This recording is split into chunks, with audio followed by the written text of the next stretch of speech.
ba ang nagselos sa mga mais? Selos yarn?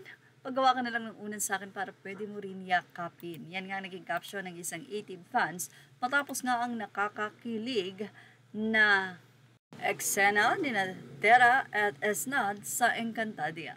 At spotted, isa na nga ang nag-react dito ang boyfriend ni Bianca Umali bilang Tera sa Encantadia na si Ruru Madrid. Well, ano nga ba ang naging say ni Ruru Madrid dito?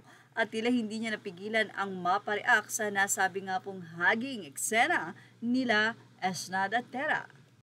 Ayon kay Ruru Madrid, okay lang Tera, basta sakin silang 5. Napatawa nga ang 18 fans sa nasambit na ito ni Ruru Madrid.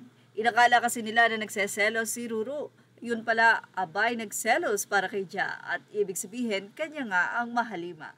But anyway, alam natin na joke-joke lang ito. Nakakatuwa dahil napaka-komedyante pala ng boyfriend ni Bianca Umali.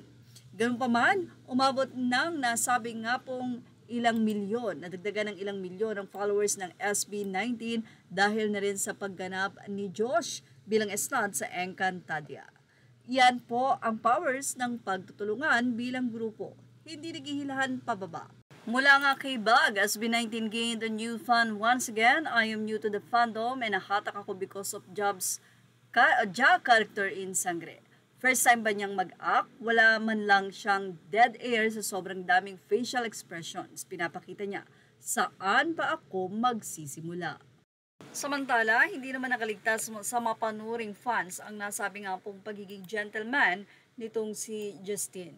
Makikita kasi sa pagyakap nila ni Bianca Umali, pag kinlose up mo ang nasabi nga pong kamay ni Justin ay hindi ito full na nakahawak sa likod ni Bianca. Isa nga daw itong patunay na napaka-gentleman talaga. Hindi lamang naman ni Justin, kundi ang buong SB19.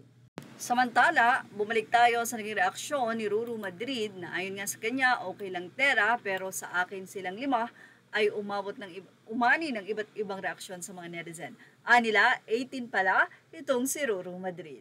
Ganun pa man, malaking bagay nga na naging part si Justin ng Encantadia dahil mas marami ang hindi lamang sila nakikilala sa mundo ng musika, kundi pati na rin sa pag-acting, pag-hosting, at marami pa pong iba.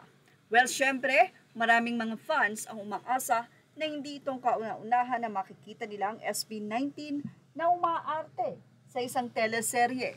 Sana nga daw sa susunod ay 5 na.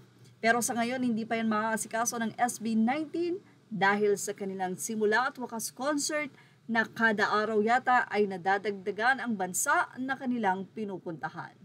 At yan ang ating Showbiz Snap Update. Thank you for watching. Images are all credit to the rightful owners. Please like, share, and subscribe.